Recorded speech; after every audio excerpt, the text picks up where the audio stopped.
Well, with the extension of the state of emergency and what has just happened in Maiduguri, one wonders if truly we have relaxed on our being security conscious.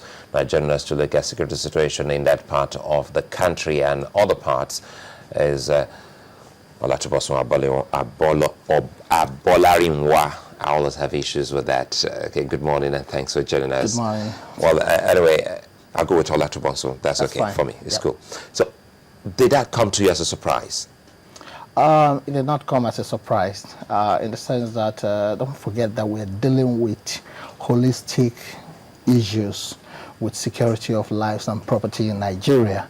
Secondly, terrorism is a global phenomenon.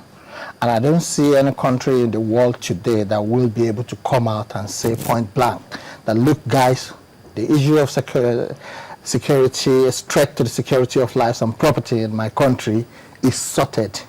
It's an ongoing thing. I can liken it to that of HIV virus which just came up.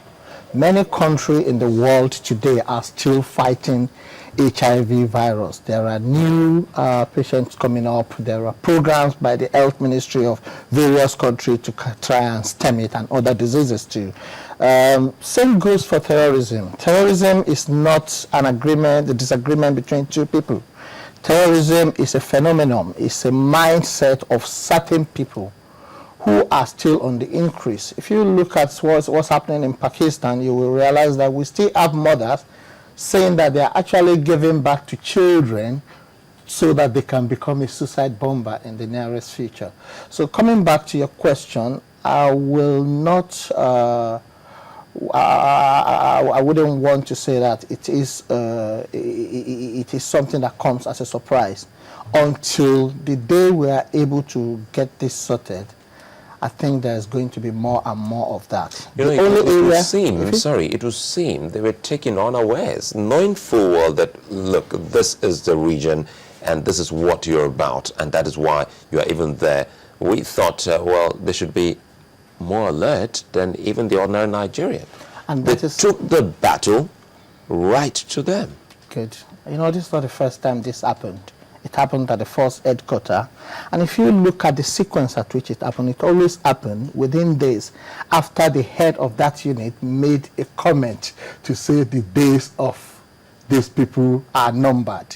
The former Inspector General of Police said the days of Boko Haram are numbered simply because it's got a couple of armored personnel carrier in place, and his life was nearly taken. Now, I think in the last couple of weeks too, the Chief of General Staff or some high personnel in the army said the days of Boko Haram will soon be over. They are winning the war on battle. I think this is the area where the federal government needs to go to work. One, the attitude of our leaders. You don't come out to start advertising the war that you have not won. That is one. Two, in the area of fighting terrorism or any other threat to security of lives and property, it is not the army, the police, the navy, the air force that are going to do it. What just happened in Borno shows that it is there needs to be a mobilization program that will involve yourself, myself, the army, the market women, the bus drivers, the people in the hospitals, because all these places are potential targets for the place, and if care is not taken, we're still going to see more attacks. I've ticked all the type of attacks that we have seen in the world.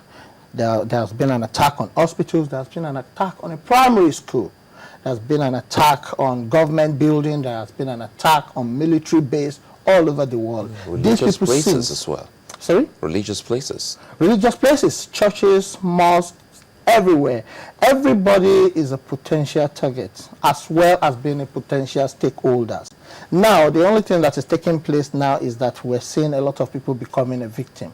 Well, if I ask you today, in your mind, do you see yourself as a stakeholder in how to bring this to an end? Has the government made you realize? Government will make every effort to make sure that you go out and drop your vote during election. You see a lot of poster adverts, you see a lot of TV adverts, a lot of buses blasting loudspeakers around campaigning for one government. Have you seen similar campaign in the area of security of lives and property? No, and I want to think that is where we're getting it wrong. The terrorist who wants to go into a Air Force base did not just wake up one morning and plan it. They drove there with an armored personnel carrier. Where did they get it from? How they were prepared. Should we say the terrorists are now more prepared than our security forces? Does that imply that they've infiltrated the security organization? I wouldn't want to say that because I don't have facts and figures. I actually wanted you to answer effect. the question. It sounds rhetoric, but if you can place an answer to that, since you're an expert, do you think they're more sophisticated or more equipped now, the terrorists? I wouldn't want to believe so, that they have more equipment. Although I read a line in Punch yesterday that said that some men ran away, some military men ran away because of the higher firepower on the part of the terrorists. I think what they have now is that they have organizations. If you look at their mission statement when they came back in 2010, they've gone to get training across the country. So they are trained, they have focus, they plan their action before they go out. I think they are doing that now better than the security agents in Nigeria. I think there are two things that you've said that has struck me. You've talked about the safety of Nigerians and the campaign.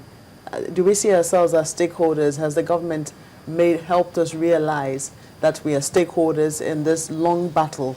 Because the very first picture you painted is that it's like terrorism is here to stay, and we have to live with that psyche that if we do not fight it, curb it, it most likely will spread. And to help curb it, we all should be stakeholders. That is one perception, or one way of thinking or looking at it, which a lot of people will agree with. But there's also the part where people are saying that if you take a campaign like that and you make it something like you would do for the elections, don't we also run the risk of driving fear into the minds of people, which is ultimately what they say the terrorists want to achieve? You cannot create a fear which has already been created. Every time you are boarding a flight, traveling on the road, do you want to say to me that you don't have the fear that the airport is being in? I made it a point of duty to check for abandoned bags every time I'm in the terminal. I try to profile people. Several times I've called the security officers at the airport to question because I saw one lapses or the other. I did that so that I can go back to the warm arms of my wives and children when I get home. Do you understand? So the fear is already there. We have the general fear and we have the professional fear. The general fear is that ask any primary one student now whether they know about Boko Haram and what they do or terrorists, they will tell you yes. So that fear is already there. The fear is created. We're not going to spread the fear. There is campaign. When the American or the UK give security alerts, red, amber, or green, everybody knows that they need to be careful. Every officer, I kept repeating it, that if you walk through the gate of Channels TV today and you don't look left and right for something that is out of ordinary, then you are putting yourself at risk. Everybody needs to be a stakeholder, and the government needs to put us in this mode. There must be a campaign, there must be a mass mobilization. That is the only way. A good sign of that, to back that, is that already all the people we're looking to protect us, the battle has been taken right into their own compound and backyard. So what we need to do now is to now go back and think. The people need to think. The people need to be more security conscious. The people need to be more security reoriented, because the orientation of average Nigerian towards security of lives and property is zero at the moment. They cannot do this alone. It's like taking the whole country on a short program, short courses, Yeah, you know, you also made that comparison with election. A host of people will say that at least we know when elections will take place, and you know, we know that the campaigns will cease. But it would seem that this one will have to be a perpetual campaign. It's not really a perpetual campaign. Will you say the campaign against HIV viruses, cholera, and other type of diseases that are coming up, the campaign that Governor Fashola made against dropping pure water nylon, asking people that they can now sell the pure water back for recycling, is that a perpetual campaign? No, it's not a perpetual campaign. What we need to do, if the government made enough advert, INEC spend billions of naira on advert, on educating people on how to print their hands, how not to compromise election by selling their conscience and vote. I'm just asking that it's time the federal government come back and put something in place. Don't use the army, the police, the navy, the air force to do this alone. Let it be everybody's responsibility. Gear us up. Put us in the mindset of saying while we are driving home, we have a duty. You see, in Israel, they have regular, constant threat to security of lives and property. As a result of that, every firstborn in every family is a member of the Israeli Defense Services. Am I correct? So which means every household has a chief security officer, somebody who mentally watch out when they're going to the mall, when they're coming back and everything. We shouldn't. Nigerians today should not start thinking that this problem is only at Borno. When we have high security alert at the airport in Abuja recently, when Governor Wada comes out in the newspaper today to say Boko Haram is not a safe, Kogi is not a safe place for fleeing Boko Haram's members, it means that something is already happening in Kogi, and I keep insisting that that is a change of strategy on the part of Boko Haram. They've crossed the River Niger. If they are in Kogi, between Kogi and Ekiti and Osun and Kwara, it's less than 1.5 hours drive. How do you suggest to go about this reorientation? There needs to be a kind of, you are aware of what happened during the time of MAMSA. You are aware of what happened during the time of structural adjustment program. Everybody, every household knows what MAMSA, musicians were singing it, newspaper were carrying it, churches were talking about how to adjust ourselves structurally. So we need to go through a similar program. Something needs to be coming on TV, a mass-oriented program that is going to put people, something fantastic that you yourself, driving from your house to this place, you will know that I am the chief security officer of this journey. If I see something that is wrong, I need to recognize it. I need to make a phone call to the right place. I drove all the way from my house to this place today. I counted, for a test, I counted the number of patrol vehicles that I met. And it's about 5 miles drive. I met about 4 patrol vehicles, although there was strong presence of personnel at different junctions doing what they're supposed to be doing.